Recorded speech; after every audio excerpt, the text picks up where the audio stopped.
Hello and welcome to the IMD Podcast Network. Today, we're exploring a common challenge for leaders and professionals alike, the return to the office after a break. We're joined by two IMD experts in organizational change, Professor Michael Watkins and executive coach Brenda Steinberg. They'll help us understand the post-summer blues and provide a roadmap for making a successful transition back to work. Hi, I'm Michael Watkins, Professor of Leadership and Organizational Change at IMD. I've enjoyed a real break this summer, and I hope you have too. But as August comes to an end and we prepare to return to work, it can send some of us into a bit of a tailspin. And I should say, I personally this summer, almost because it's been so great, have found it a little bit hard to kind of get back at it again. And for those that suffer from the post-summer blues, they can be challenging, right? It's a big transition. The dip in energy and engagement and productivity can feel really hard and really challenging to navigate. I'm delighted to have with me Brenda Steinberg to discuss the post-summer transition. Brenda's an executive coach and consultant with more than 20 years experience working with senior leaders. She's also the head coach for the IMD Transition to Business Leadership Program, which I co-direct, and we've worked together for many years. And together we're going to explore what can make the return to work feel so challenging, but also what you can do and what you can do with your teams to really make a successful transition into the fall. Brenda, great to see you. Nice to see you, Michael. I'm looking forward to this conversation. So Brenda, you know, we talk and hear about the post-summer blues, but what is that exactly? And why is it so hard for us to kind of shift gears when the holidays come to an end? I think it's the post-summer blues, but I think it's more than that. I think it's really a moment of transition. And not everybody is having post-summer blues because it's only our hemisphere. Some people have had great summers. Some people may have not had the summers that they've wanted. And that, you know, Michael, a lot of the work that we do with leaders in transitions, people who have been in new jobs, they haven't had summers. So I think sometimes it's helpful to think of this as a transition. You know, we have romanticized views around summer. We have romanticized views around fall, around returning back to school. It's often a time of change. And I think all of the different experiences put a type of pressure and an energy in people, but also within organizations that can both be helpful and not so helpful. I think that's great contextualization, Brenda, and I agree with you, right? And I think, you know, for some, you know, thank God summer's over, right? Where we can get back to the good stuff again. But at the same time, and I don't know whether this is true for you or not, I think, you know, I personally actually took a real break this summer, right? And I think, you know, then the process, and I think you're absolutely right to frame it as a transition of kind of coming back at it again. It's like, you know, you know, that, and I literally, the rust and the gears and stuff. And I guess I sort of wonder, as you look at it, and I think you're correctly looking at it through the lens of transition, what's that all about exactly? Like, what's going on there? You know, I think the first step is, like, in your situation, Michael, you had a different type of summer than you've had before. You said, I actually took a break. And I'm looking, you know, I have the screen on, so I see you tanned, I see a different type of energy, right? So you took a break. So I think the first step is like, so what was that like? What did you learn about taking a break? You know, you may not be in the same place that you were in last spring.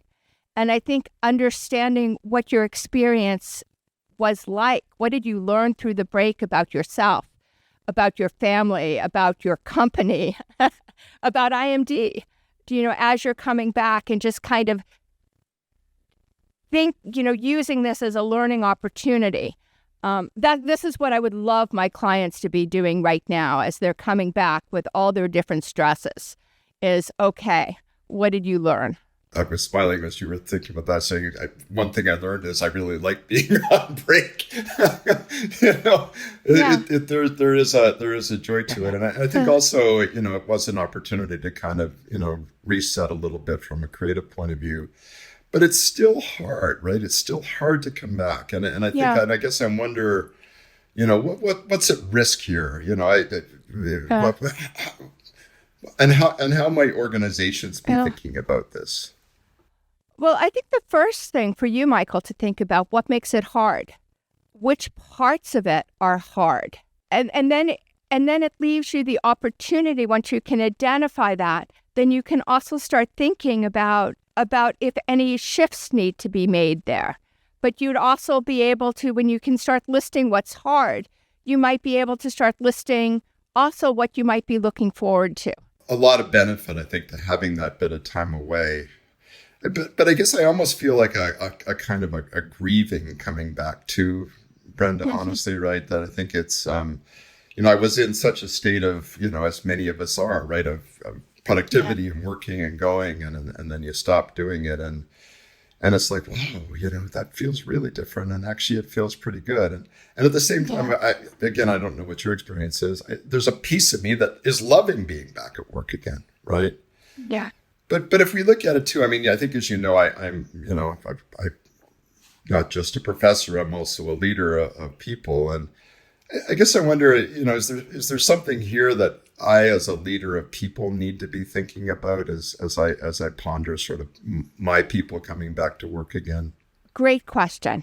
I think we need to recognize that everybody has had a different summer, and everybody's coming back to work with a different energy. If you feel it in yourself, it's really important to understand the impact that might be projecting within your organization.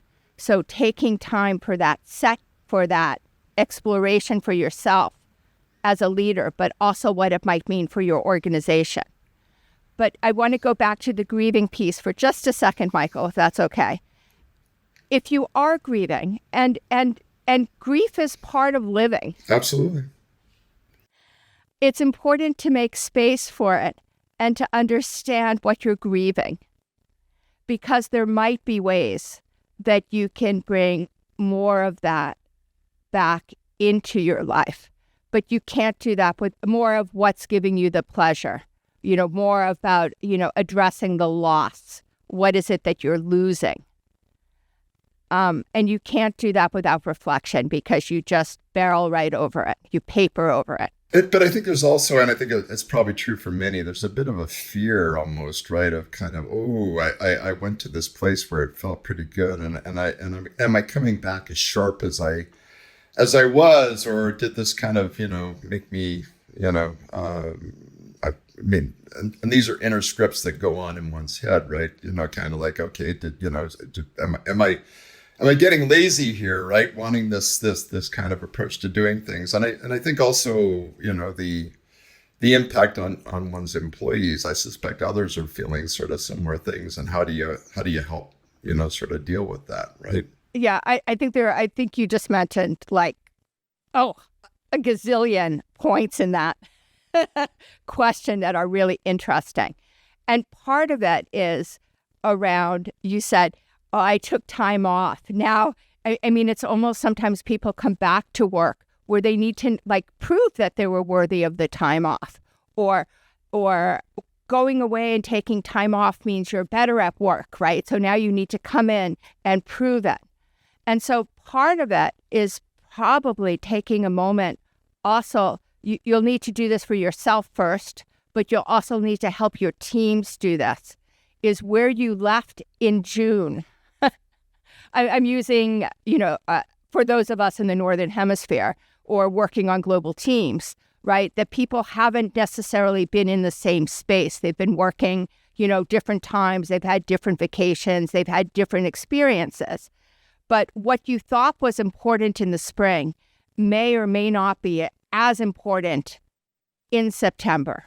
And so it also gives you a really nice opportunity to say, okay, where are we now as a company, as people, and what's most important going forward? because I think sometimes that we use this pent up energy or this, and we go in and we're almost think like, if I'm going to get through the next 3 months, I need to be in survival mode. And survival mode is not a great place to be. And that's a little bit where I hear you teetering, like, am I going to get that? Is that where I'm headed? Exactly. And there's a bit of, if the grief is one side of it, the fear is the other, right? Am I going to, right? There's both, I think, am I coming back as strong as I left, right? Or have I been weakened by this experience of taking a break? And also, do I have to go back to where I was, right? That go, survival mode, I think is a good way to put it, right? And is there something in between, Brenda, I guess is what I'm saying, that a way to orient myself to the fall that says, look, I can still be productive, I can still have an impact, but I don't need to necessarily drive myself quite as hard as I was. I think the pattern of taking, look, just a couple other things that I think is important about the fall that maybe need to be part of this conversation before I answer that question is it's also important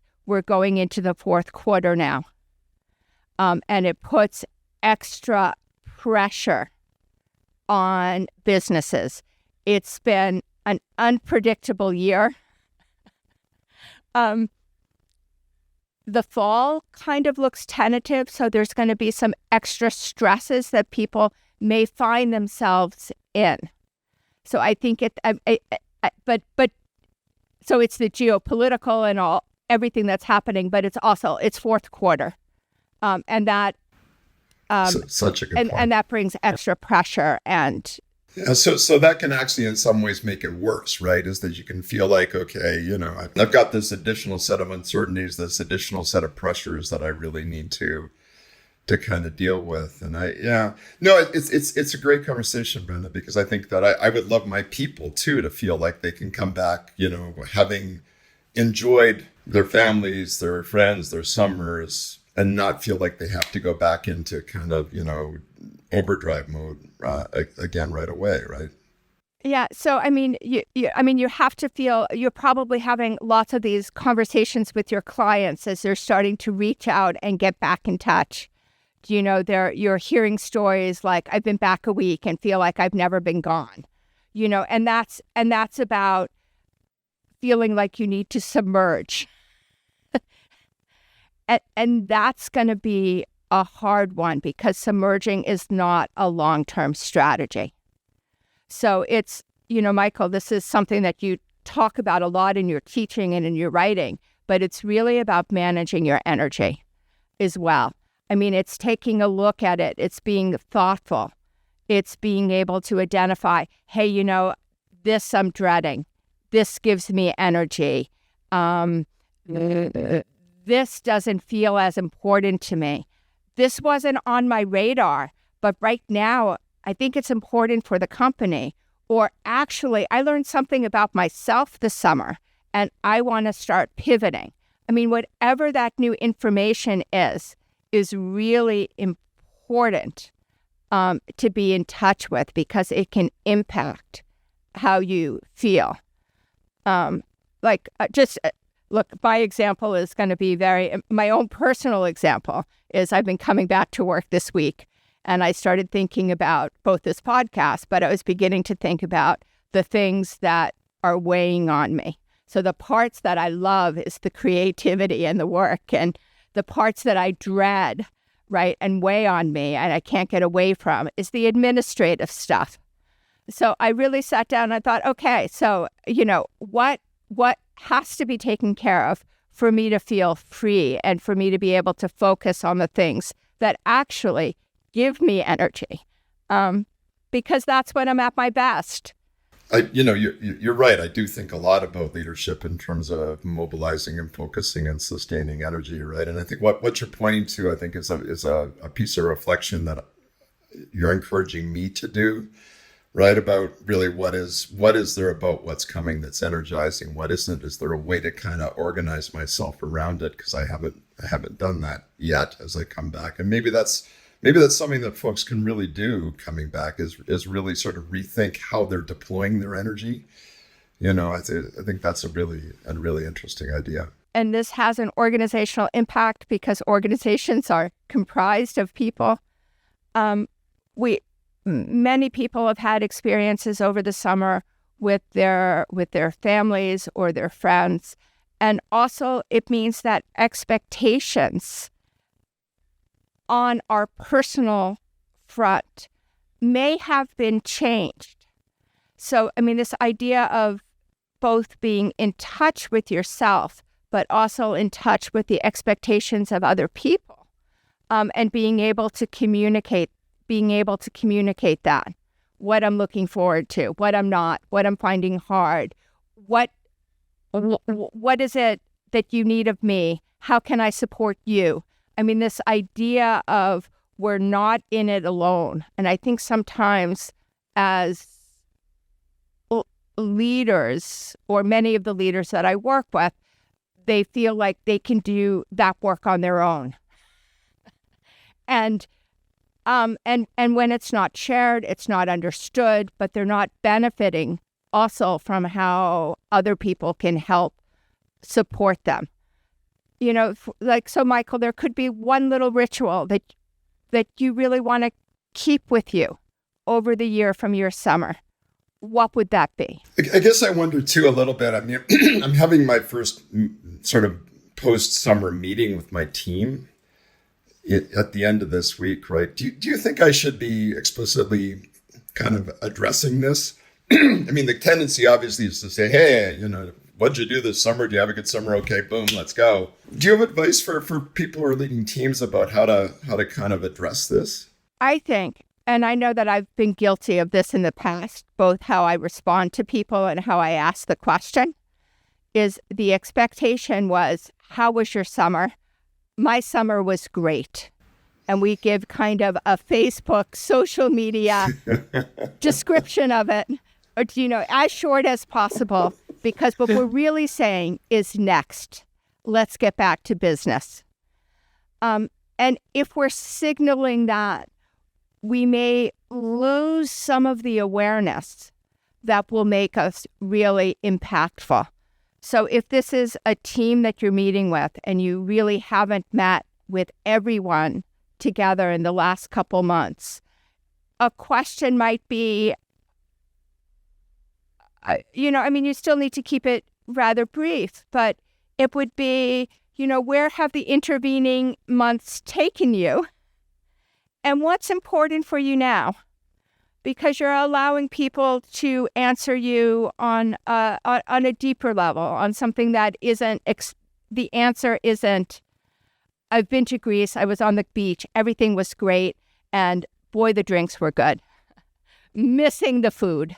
Do you know? Giving folks, I hadn't thought about doing this, but I think I'm now thinking really hard about doing it, right? Which is a little bit about kind of what was the meaning of the summer for you, right? And also, because my tendency, and I understand it about myself, and I know it's not a good thing, is okay, boom, boom, let's go, right? Let's talk about all the great things we're going to do in the fall, right? Oh, we got a great agenda ahead of us. And I'm, this conversation is making me aware that probably is a little too quick a shift in the gears at some level, right? And I think also, giving people a chance to open up a little bit about what really happened this summer, right? Were there some things that were particularly impactful on you that happened? Maybe also just an acknowledgement, I think it actually, I'm thinking about this out loud, but I think it actually could be quite liberating for my team, for me to talk a little bit about transitioning back, and that it's not easy always, right? And yes, of course, I'm excited about the things we're going to be able to do, and but at the same time, I think as you framed it as a transition, I think is a great way to kind of talk to one's team about this. Yeah, we know when people make transitions that they need to be grounded. They need to be aware of what their experience, their emotions, and they need to be able to do it in real time so they can pick up on what else is happening in the team, in the person, in the organization, in the context. And we can't do that from a non-grounded place. So anything that we can do to understand, to help people understand their emotions so they can manage them and bring the best of themselves to work and receive the most benefit from being there and their contributions. No, and I think you're also making me think, so we both do work with leaders in transition. And one of the frameworks that I use sometimes is what's known as the U curve, the emotional U curve of transition, right? You go through the honeymoon, which is kind of, coming back. No, I'm excited. And then there's almost this inevitable dip you go into, right? And what would I say, to my folks about that? Would I want to say, look, it's, coming back is hard and it's, we're all maybe going to struggle a little bit to get back. Is it realistic to say something like that, or is it counterproductive? I mean, what do you think? I think you want to acknowledge it. But I think the question might be more like, what's challenging about coming back? And so versus, yeah, it's hard. But what's challenging? It gives us way to granularize it. But I also think part of sometimes the grounding, and for people who are having a really hard time, I mean, really, really suffering. And again, this is going to be a percentage. It's not going to be everybody. But for that percentage that's really struggling is maybe thinking, all right, so what's the one thing about coming back that might be good?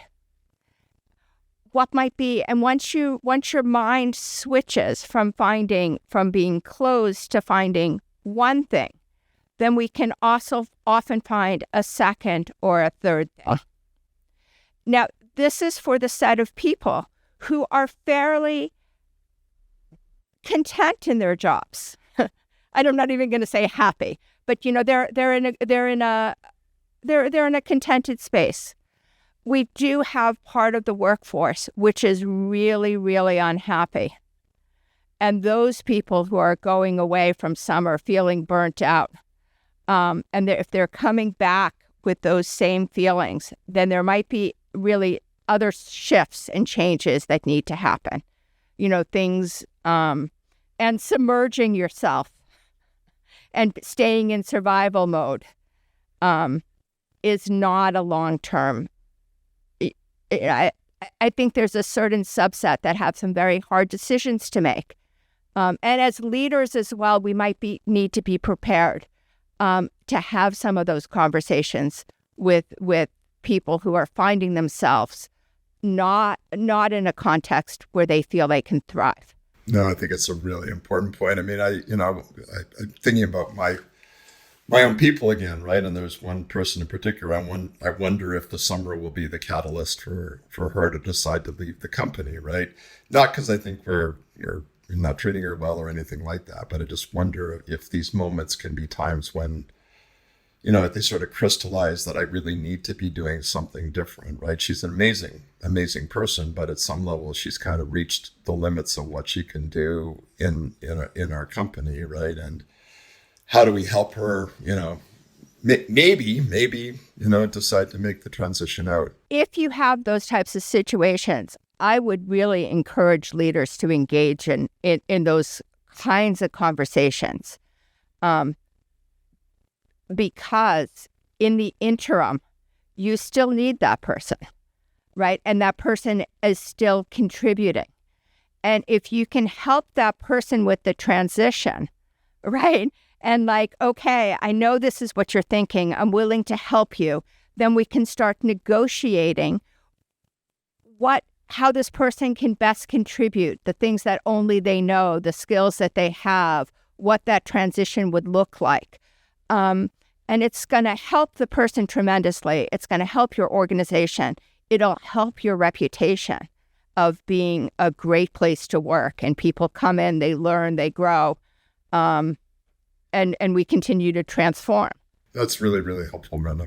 I'm going to give a lot of thought to it for sure. Because I do have this call coming up with my team, and I'm kind of and interactions with my team, right, to think about it. Yeah, I've got a coach the coach question for you, right? So, like you, I do coaching, and I had a really interesting conversation with one of my clients coming back off the summer that was different than I expected it to be, right? You expect these kind of, here's what I did this summer, and, here's what I'm thinking about the fall, and blah, blah, blah, right? What he said that was really fascinating was that he found that the break in the summer actually gave him a lot of ideas about the business, right? It gave him some real insight into strategically what he needed to do for the business. And he was kind of pretty excited about the possibilities. But then he said, but why is it I can't do that in the normal course of the way I live, right? Why does it take that particular kind of time away like that to give me those sorts of insights? And there was almost a kind of like a deep frustration, right? That it took, it took that for him to be able to have the time and space to engage in the deeper work and strategic thinking that was going to really propel his business forward, right? And I have to say, I didn't feel like I had a great answer for him about about how to, about what to do with that, right? And so Yeah. what are your thoughts about that one? What I love about coaching is I'm always surprised in what people are bringing to a coaching session, how it changes, and their ideas on that. So I'd be curious around this one. I mean, I don't think there's an answer, but the things I would be curious about it might be around his expectations of himself to always be able to be strategic under any circumstances. I might be curious around what he's learned about strategic thinking. Maybe that it needs deep time, that it needs reflection, that it needs a cutout. For him, I might be curious about how he spends his day and why thinking might be so challenging. I think those are great questions and ways to sort of get at it, right? Because it's funny, you're making me think that, probably what I should have been doing was exploring with him, what was normal, kind of for him before the summer in terms of the rhythms and flows of his work life, right? And the way he was spending his time. Because what this was, and I guess you're making me think, this was a signal that there was something about the way he was living and leading that wasn't working at some level, right? And I think the question then, I think you're stimulating me to think about is there a way of maybe reconfiguring things going forward? And maybe the summer then can be a catalyst for a bit of a rethink about how you're managing your work and time and energy, right? Which I think is really, really interesting. Yeah, or maybe then what he needs to do for the work. I mean, of course, everybody's context is different. And I say it sounds so easy, but maybe he needs to schedule. Maybe it's like, well, in order for me to have perspective, I actually need to take a week out. Or I need to hike and take my journal, or whatever that pattern is that's stimulating thinking. I mean, it's also a success story that he found ways to have a breakthrough, so that it almost sounds like there could be a punishing piece in him, like I should have been able to do this sooner. No, I think that's great, and it's actually really helpful. And I'm going to think about that. I think it's not realistic for him, given his job, to take a week out, on a regular basis. But maybe it's possible for him to engage in, limited amounts of deep work. Small amounts may do it, right? And so maybe that's the experimentation that I want to have with him. I'll give you another client situation, Brenda, and these are real, by the way. And so I'm, because like you, I'm talking to my clients at the end of the summer, and this is a CEO who, has been going through a very deep personal evolution, right, of becoming more, deeply connected to what he cares about, to purpose, right. He's moving out of a fear mode, around, the business, and the business has been very challenging, into something that looks more like a a more energizing, purposeful, driven kind of mode, right? And I think the summer was a time for him to kind of really consolidate that sense that that's really what he wanted to do. And then wham, he was hit with like a big set of blows almost immediately when he came back, right? Challenges with his board, additional impacts from what's going on geopolitically, and all of a sudden he's right back into the soup, as it were, again. And I, again, how do you help him think about not losing the sense of progress about his own leadership? And I wonder, do you have thoughts about that? Well, that's a tough one, right? I think we can all empathize with the CEO. And just like when you were talking with about your own situation, how there sounds like there's some grieving, trouble with the board. There's lots that can do on a personal level. There's, kind of a vision or a dream or something purposeful that you want to do that needs to be put on hold. So it almost sounds like in this situation, you need to make both space for the grief, but also he's got responsibilities as a CEO. So how do you then, what kind of mindset might be helpful here now? How can you celebrate also your breakthrough that you had over the summer? Is it a hold? Is it dead? Is it perhaps not the right, a longer question, not an immediate question, but, will he be able to bring this forth here? And if not, what does that mean for him? I mean, these are, I'm beginning to stutter here. These are hard questions. This is emotionally really challenging and hard for both the person and the coach, because we're happy when we feel that people feel like they're making progress and feel like they're making breakthroughs. And so, you're also experiencing that setback. I feel it very deeply, I have to tell you, right? Because exactly what you're describing, right? It feels like he had worked so hard, to get to this point, and then the summer really kind of, sort of in many ways brought it together with a lot of excitement, and then wham, you get hit by this. I guess I wonder about another dimension. Oh, wait, I'm just going to add one thing on this, Michael. Sure. I had a mentor once say this to me. When somebody knows something, they're not all of a sudden going to unknow it. So it may not be the timing, but the work that your CEO has done, he knows that now. That's very helpful, actually, right? Because I think I guess what you're addressing is a worry I have that it's just going to kind of all go away, right? And so good, he's a thoughtful enough guy, and he's evolving enough as a human being that I think you're giving me some reasons for optimism, which I think is helpful, right? And maybe also almost a script to talk to him a little bit about this, right? That this is not a return to things as they were, right? This is a dip, right? And he's going to get through it for sure. I've got actually one thing I want to ask very quickly, Brenda, and then I'll just ask you for a few sort of reflections to finish up.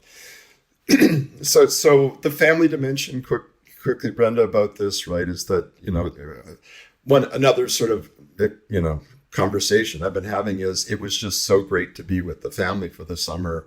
And oh, by the way, the family really, my kids, I got to connect with my kids, my partner, and now they're going through a transition of, watching me go back at it, and kind of, not be as present, right? And do you have any thoughts about how to manage that one? First of all, we have to be very careful how we manage this, because as parents or being important in any kid's life, right, we are role modeling this. So if you're role modeling that you go to work, you don't breathe, you come home in a bad mood, that's challenging.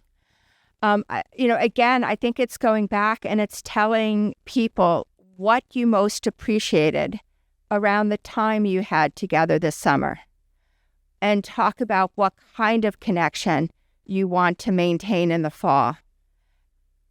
And then be honest. Let them express their feelings, their needs, but also be honest around what you feel able to do and not able to do.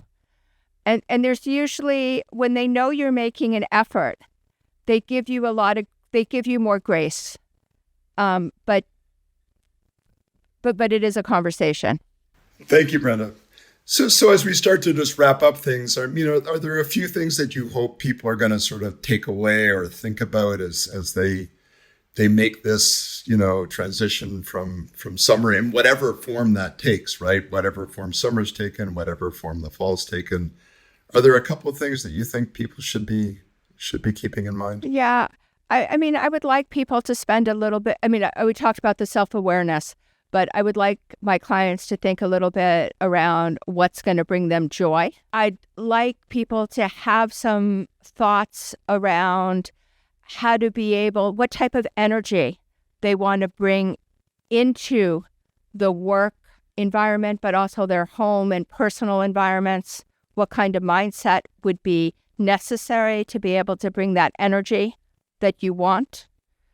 And I'd like people not to go into survival mode. I don't think it's sustainable. I